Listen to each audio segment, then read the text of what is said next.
Shalom et bonjour à tous et à toutes dans la francophonie, partout où vous écoutez cet enregistrement. Et puis, nous sommes contents que vous soyez avec nous. Et puis, on vous invite d'écouter la première partie aussi qui parle de la vie de Jacob. Dans cette deuxième partie, nous allons regarder la vie de Joseph qui termine évidemment le livre de la Genèse et la prochaine fois, ça va être le livre de l'Exode. Donc, tournons maintenant vers la fin de la Genèse. Tournez à Genèse 49. C'est au moment où Jacob bénit ses enfants. Dans la dernière partie, on a vu sa vie. Et puis maintenant, nous allons regarder la vie de un de ses fils. Et il bénit tous ses enfants. Ce sont des prophéties en Genèse 49. Hem, il bénit même deux de ses petits-enfants, les enfants de Joseph, Manassé et Éphraïm, parce que Joseph reçoit une double bénédiction, étant, ben, on va voir qu'il a le droit d'aînesse dans sa famille. C'est le premier fils de la femme pour qui il a barguiné, il a vraiment voulu, se marier avec Rachel. Et lisons le verset 1. Et Jacob appela ses fils et dit: «Assemblez-vous, et je vous ferai savoir ce qui vous arrivera à la fin des jours.» Mmh, à la fin des jours. C'est ce qu'on utilise pour la fin des temps pour nous, qui sont futurs, même pour nous. Parce que les prophéties pour Jacob vont nous amener à un futur proche, mais aussi un futur lointain qui comprend même le millénium.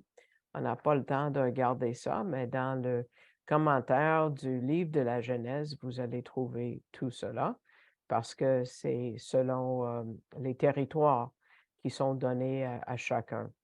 Hem, donc, nous sommes à la prochaine étape dans la Torah. Après Jacob, c'est Joseph qui est un type du Messie.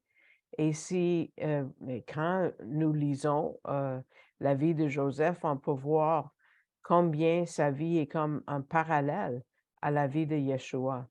Euh, on voit comment Dieu nous prépare pour la rencontre avec le Messie, qui va résonner avec le reste de la Bible. C'est ce qui m'a convaincu à croire que Jésus était le Messie en voyant les prophéties. Euh, L'histoire de Joseph est très émouvant et c'est très fascinant. Euh, c'est une histoire qui commence en chapitre 37 et ça continue jusqu'à la fin de la Genèse. Et ça nous amène à l'histoire qui commence en Exode. Mais entre le chapitre 37 de Genèse et 50, le nom de Joseph est mentionné, savez-vous, 135 fois. Quand on aime quelqu'un, on dit son nom souvent, encore et encore et encore. Dieu aimait cet homme, Joseph. Et chaque événement reçoit beaucoup de versets. Il y a beaucoup d'espace pour chaque événement. Euh, Souvent, il y a des mots qui sont même répétés en hébreu, comme si tu manges un bon repas, puis tu veux que ça finit pas. Tu le manges, tu le manges, tu le manges. Tu veux pas que cette expérience finisse. Dans cette histoire, Dieu marche avec Joseph. Ils sont tellement proches et ils pensent tellement pareil, on va voir, que on imaginerait qu'ils se sont souvent parlé, mais nous avons aucune conversation entre les deux. Dieu n'a pas parlé directement à Joseph, mais par des songes. Le livre de l'Épître aux Hébreux nous dit que oui, Dieu parlait comme ça auparavant. Maintenant, on a quelque chose de plus certain. Dieu n'a pas besoin de nous parler par des songes, mais je sais que ça peut arriver dans les pays où les gens n'ont pas la parole de Dieu. Donc, dans quelles circonstances est-ce que cette relation de Dieu et Joseph a eu lieu? Heu, Vous pouvez imaginer si Joseph était tellement proche de Dieu, c'était dans un endroit vraiment béni, les circonstances très favorables. Mais c'est pas vrai, pas du tout. Et là, ça nous parle par rapport à nos circonstances et nos vies difficiles, parce que Joseph a traversé beaucoup. Il a été vendu par ses propres frères qui le haïssaient inconditionnellement. Et c'est assez pour détruire l'image de soi de n'importe quel individu. Et une fois qu'il était en Égypte et après un petit genre de moment, sans trop de difficultés, il est faussement accusé, jeté en prison pour beaucoup d'années et c'est déprimant tout ça. Et sûrement il était fâché contre Dieu, il voulait même l'oublier peut-être. Non, pas du tout. Parce que sa foi était forte, fort comme l'acier. À travers ces épreuves et difficultés, Joseph a expérimenté de grands miracles. Plus il souffrait, plus il était maltraité, plus haut Dieu l'élevait. Regardons quelques lignes dans cette histoire de Joseph. Si vous avez vos Bibles, s'il vous plaît, tournez avec moi en Genèse 37. Nous allons pas mettre à l'écran les versets quand nous passons à travers le livre de la Genèse. Donc, regardons le début du chapitre, verset 1. On va voir tout de suite son importance. Verset 1 de chapitre 37 de la Genèse. Jacob habita dans le pays où son père avait séjourné, dans le pays de Canaan. Ce sont ici les générations de Jacob, Joseph. Mais Jacob a eu plusieurs fils, n'est-ce pas? Au lieu de dire la généalogie des autres, il parle juste de Joseph. C'est la généalogie où le mot en hébreu, c'est Tolédot. On a le le Tolédot d'Adam, et ici, le Tolédot de Jacob, c'est Joseph. Hein? C'est le seul nom qui est mentionné. Euh, Tandis que si tu regardes la généalogie de Adam, Noé, même Ismaël et Ésaü, il y a une longue liste de noms, mais pas ici. Un seul nom. Donc, qu'est-ce qui est si extraordinaire par rapport à cet homme, Joseph? Nous savons que la Bible évite de mettre les gens sur des piédestals. Et c'est vrai, parce que c'est pas Joseph qui est si important et si grand, c'est celui qu'il va symboliser. C'est Joseph est un type du Messie. Donc, n'importe qui suit la vie de cet homme euh, ne peut que voir les similarités avec la vie de Yeshua, de Jésus. Euh, Regardons, continuons dans le chapitre, versets 3 et 4, et on va voir pourquoi les fils de Jacob haïssaient leurs frères. Verset 3. Israël aimait Joseph plus que tous ses fils, parce qu'il était pour lui le fils de sa vieillesse, et il lui fit une tunique bigarrée. Et ses frères virent que leur père l'aimait plus que tous ses frères, et ils le haïssaient, et ils ne pouvaient lui parler paisiblement. Ouf! Pourquoi tant de haine? Cette haine est soulignée et répétée 3 fois dans ce même chapitre, dans le verset 4, le verset 5 et le verset 8. Et chaque fois, cette haine a grandi jusqu'à finalement, ils font un complot pour le tuer. Donc, le verset 5 dit, pour ceux qui sont juste branchés par téléphone, ils le haïrent encore davantage. Et le verset 8 dit, et ils le haïrent encore davantage. Euh, donc, chacun de ces 3 versets, versets 4, 5 et 8, nous donne une raison pour cette haine. Dans le verset 3, on a déjà vu que Joseph était aimé plus par son père Jacob parce que c'était le fils de sa vieillesse. Et comme j'ai dit, Joseph est considéré comme le premier-né parce que c'est le premier-né de la femme qu'il a choisie en premier, Rachel. Et donc, il peut avoir juste une femme et Rachel était considérée comme sa seule femme. Donc, le premier-né de Rachel est le premier-né, même s'il est 11e parmi tous les fils par rapport à son âge. Et c'est pour ça que Joseph a reçu cette double bénédiction, double héritage, parce que ses deux fils ont des bénédictions autant que les autres frères de Joseph.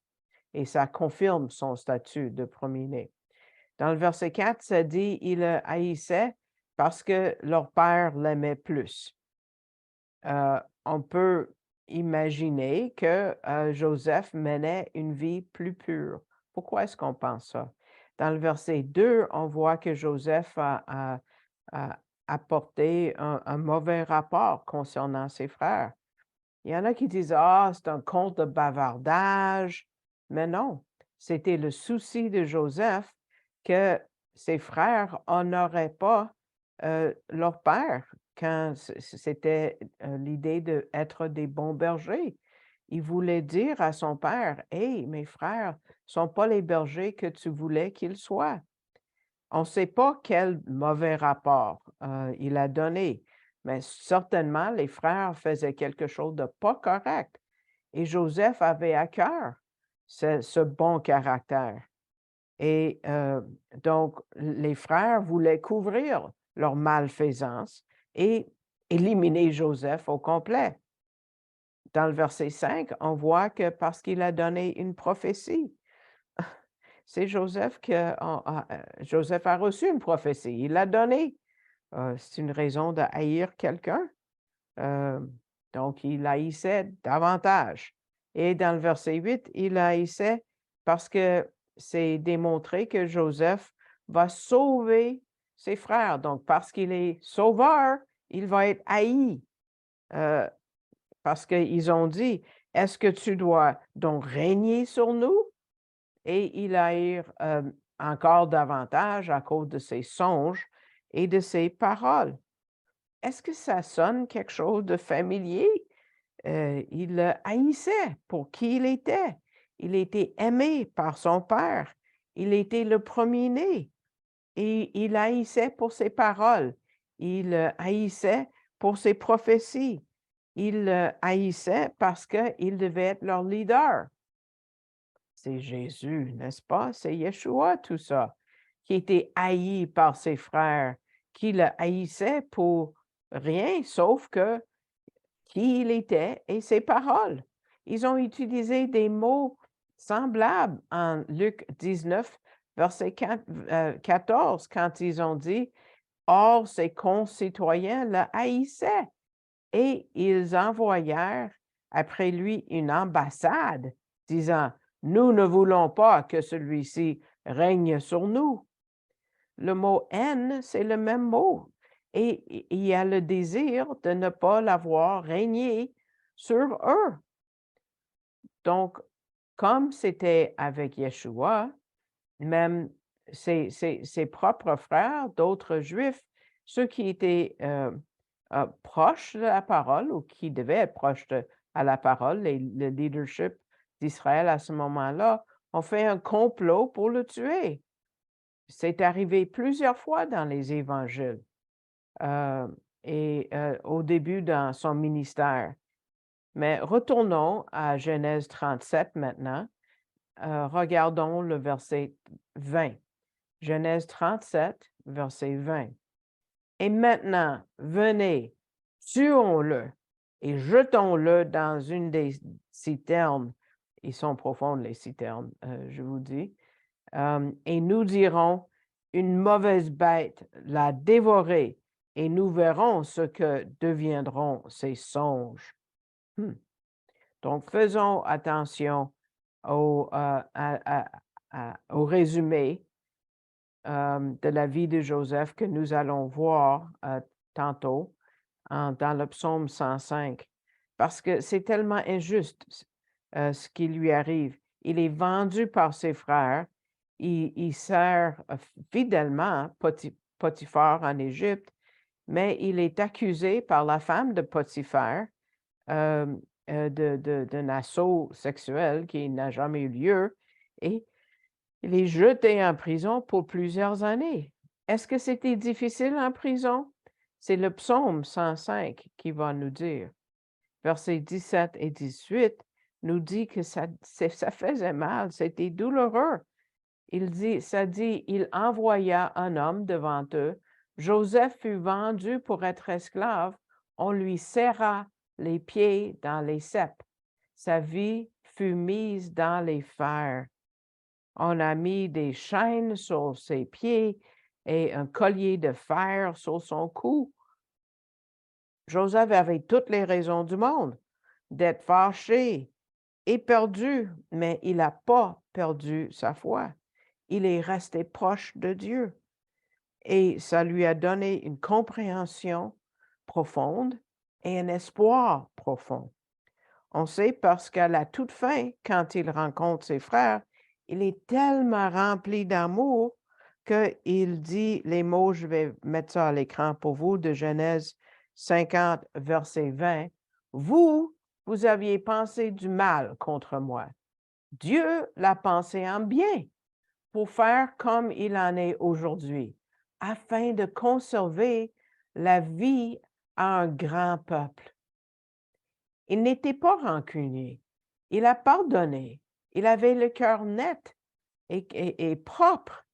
Joseph avait une bonne théologie dans tout ça, parce qu'il a compris que sa situation faisait partie d'un plan plus grand pour sauver Israël et sauver d'autres nations.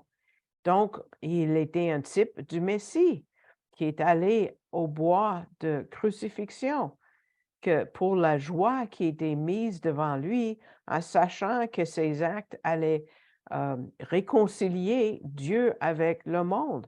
Il avait le plan parfait de Dieu en tête. Quand Jésus reviendra, il ne sera pas fâché, mais il va étendre son amour et son salut envers ses frères à ce moment-là, qui avaient auparavant rejeté qu'il était le Messie. Quand les frères viennent à Joseph à la fin, ils avaient besoin de nourriture. Ils avaient faim. Ils ne savaient pas que c'était leur frère qui était en tête de tout ça. Jésus est en tête de tout et mes frères juifs ne le savent pas. Dans la communauté juive, ils ne savent pas. Ils ne connaissent pas leur propre sauveur. Les frères de Joseph ne se rendaient pas compte que c'était leur propre frère qu'ils avaient haï et vendu, qui était même devant eux, qui les nourrissait et les protégeait. Même s'ils se sont rendus compte du mal qu'ils avaient fait à Joseph auparavant. Tournez avec moi au chapitre 42 maintenant de la Genèse, chapitre 42 de la Genèse, et nous allons regarder le verset 21. 42, 21. Et ils se dirent l'un à l'autre, certainement nous sommes coupables à l'égard de notre frère, car nous avons vu la détresse de son âme quand il nous demandait grâce et nous ne l'avons pas écouté. C'est pourquoi cette détresse est venue sur nous. C'est comme la confession qui va être exigée selon Matthieu 23, quand Jésus dit qu'il ne reviendra pas avant que le leadership juif dise « Béni soit celui qui vient au nom du Seigneur ». La confession des frères de Joseph a amené à la révélation du plan de Dieu et l'amour que Joseph avait gardé dans son cœur pour ses frères pendant tout ce temps-là. Tournez maintenant au chapitre 45 de la Genèse, Genèse 45, versets 3 et 4. Genèse 45, 3. Et Joseph dit à ses frères, « Je suis Joseph. Mon père vit-il encore? » Et ses frères ne pouvaient lui répondre, car ils étaient troublés devant lui. Et Joseph dit à ses frères, « Approchez-vous de moi. » Et ils s'approchèrent. Et il dit, « Je suis Joseph, votre frère, que vous avez vendu pour l'Égypte. » Oh, quel moment! Je suis Joseph. Monsieur Gabizon dit qu'il a hâte quand Jésus reviendra et il dira à son peuple et au monde entier, « Je suis Yeshua, qui vous a aimé dès le début. » C'est là où cette histoire nous amène. Les frères ne pouvaient pas croire. Il le dit encore qu'il est Joseph au verset 4. « Je suis Joseph, votre frère que vous avez vendu. » Mais Joseph est tellement doux. Tout de suite, qu'est-ce qu'il leur dit en verset 5? « Et maintenant, ne soyez pas attristés et ne voyez pas d'un œil chagrin que vous m'ayez vendu ici, car c'est pour la conservation de la vie que Dieu m'a envoyé devant vous. » Wow! Qu'il était inspiré de Dieu. 4 fois entre le verset 5 et 9, il va dire, Dieu a arrangé tout ça pour leur salut. Dieu m'a envoyé pour préserver la vie. Dieu m'a envoyé devant vous pour préserver un grand nombre, en verset 7. C'est pas vous qui m'avez envoyé ici, mais Dieu, dans le verset 8. Et en verset 9, il dit, oublie pas de dire à mon père que Dieu m'a établi Seigneur de toute l'Égypte. Wow! Il est tellement bon, comme le Messie. Il dit, soyez pas tristes ou même fâchés avec vous-même. Tu sais, il dit en verset 24, ne vous querellez pas en chemin quand vous allez à travers le désert pour aller chercher mon père, votre père, notre père Jacob. Il est tellement fin, tellement fin. Dieu lui a donné toute la connaissance et toute la grâce nécessaire pour pouvoir pardonner. Monsieur Gabizon dit dans un autre message, « Avez-vous quelqu'un à qui vous avez besoin de pardonner? » Je l'insère ici. Il a prêché pour le jour de l'an. Joseph voulait ce qu'il y avait de mieux pour eux. Il leur pardonnait et il les sauvait. Mais ce n'est même pas la partie de l'histoire la plus touchante. Hein? C'est encore plus touchant quand Jacob voit Joseph. Là, Joseph dit à ses frères de retourner chercher Jacob et ramène-le en Égypte. Verset 9. « Hâtez-vous et montez vers mon père. Et vous lui direz, ainsi dit ton fils Joseph, Dieu m'a établi seigneur de toute l'Égypte. Descends vers moi, ne t'arrête pas. » Descendez au verset 25 maintenant. « Et ils montèrent de l'Égypte et vinrent au pays de Canaan vers Jacob leur père. Et ils lui rapportèrent, disant, Joseph vit encore. Et même c'est lui qui gouverne tout le pays d'Égypte. Mais son cœur resta froid, car il ne les crut pas. C'était trop bon à croire, ça le faisait étouffer. Peut-être ça va être notre réaction quand on va rencontrer le Seigneur un jour. C'est quand Jacob a vu les chars égyptiens et toutes les richesses qui étaient dessus, et quand il a vu Benjamin, il dit en verset 28, Israël dit, « C'est assez, Joseph, mon fils, vit encore. J'irai et je le verrai avant que je meure. » Ici, c'est les premières parties de la formation de l'histoire d'Israël, parce que Jacob va traverser le désert à partir de Beersheba, où Dieu l'a rencontré la toute première fois. Ça, Beersheba veut dire 7 puits. Hein. C'est encore là, en Israël, si vous êtes déjà allé. Maintenant, tous les enfants de Jacob vont se réunir et ils vont commencer leur séjour en Égypte, où Dieu a promis à Jacob que pendant qu'ils sont là, il va former une grande nation d'eux. Tournons maintenant au chapitre 46. Et là, c'est le moment où Jacob et Joseph se rencontrent. Joseph, qu'il croyait mort, mais là, il est en tête de tout un pays et il est en train de nourrir quasiment le monde entier. Genèse 46, verset 29. Verset 29. Et Joseph attela son char et monta à la rencontre d'Israël, son père, en Goshen. Et il se montra à lui et il se jeta à son cou et pleura longtemps sur son cou.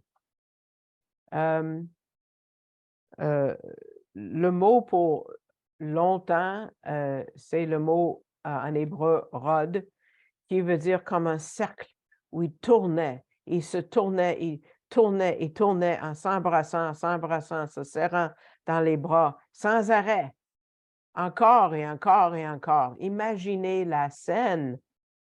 Et c'est après cette rencontre que Jacob est présenté à Pharaon. Et on est surpris de nouveau parce que ça nous prépare pour ce que l'Esprit va nous dire après. Ça va être comme ça pour toute la nation, comme nous voyons en Zacharie 12, 10.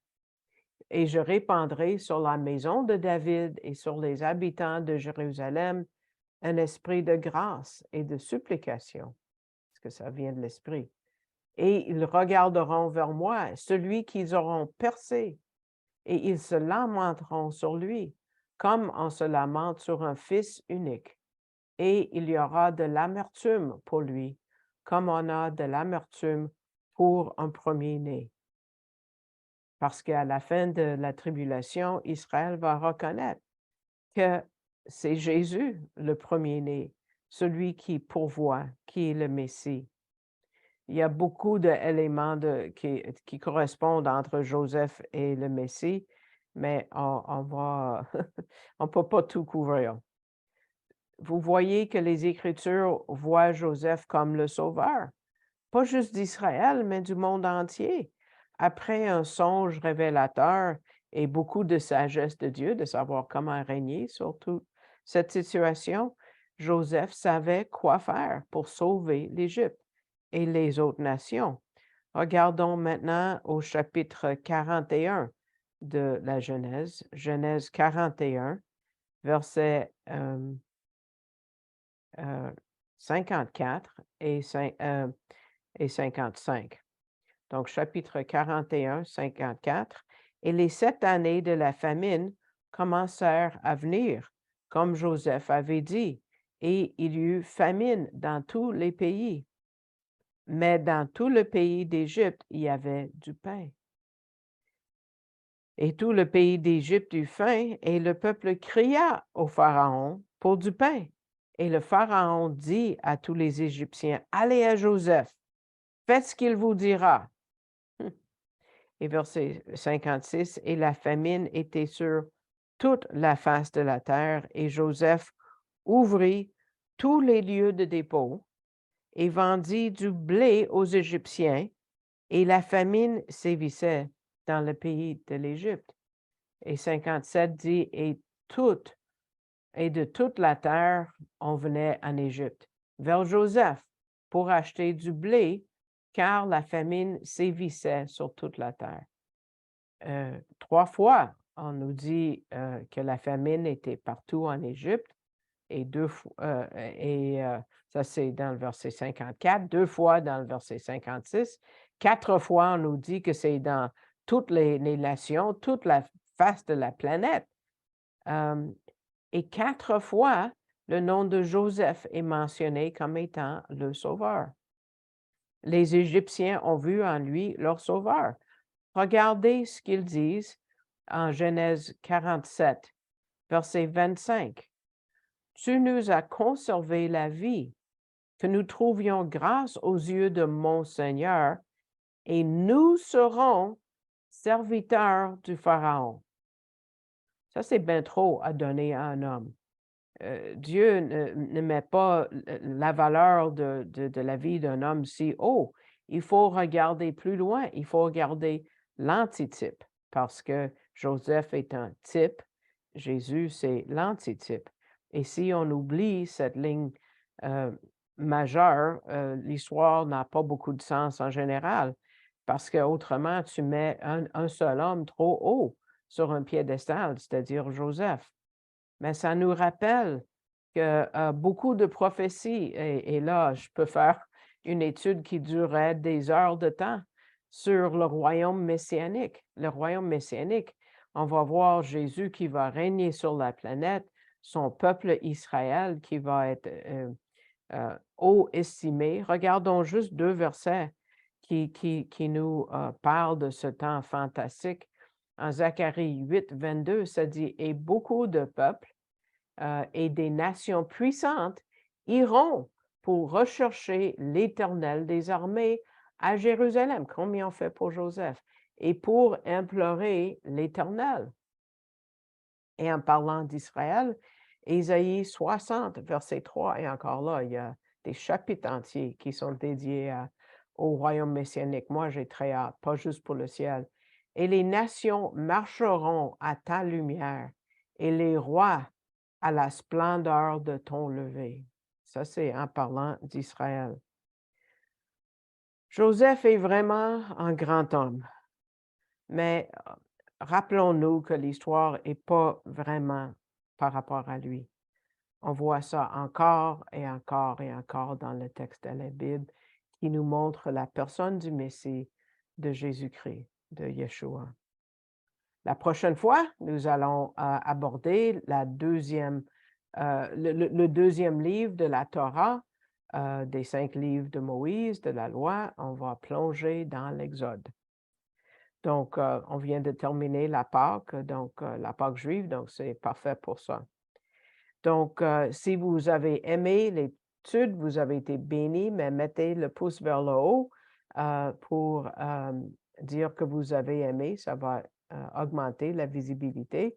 Vous pouvez vous souscrire au post YouTube Ministère Ariel Canada et puis vous allez être averti à chaque fois que je télécharge une nouvelle vidéo éditée sur YouTube. Et puis, vous pouvez me soutenir dans la prière, je l'apprécierai grandement. Et si Dieu vous met à cœur de soutenir le ministère financièrement pour que ça puisse continuer, et vous ne le faites pas encore, et je dis merci à tous ceux qui le font déjà. Euh, la première diapo ici va vous dire où aller à arielcanada.ca et en cliquant sur le drapeau français et en trouvant le mot «Donner», ça va vous amener à la page que nous voyons plus bas où ça dit «Faites un don à cet organisme», c'est la page de Canadon et à partir du carré «Faites un don maintenant», vous pouvez choisir mon nom dans le menu que vous tirez vers le bas et puis ils vont vous envoyer un reçu pour fin d'impôt et puis vous allez savoir que vous soutenez le ministère que je fais. Donc, je vous remercie grandement et je vous dis shalom, shalom, jusqu'à la prochaine fois.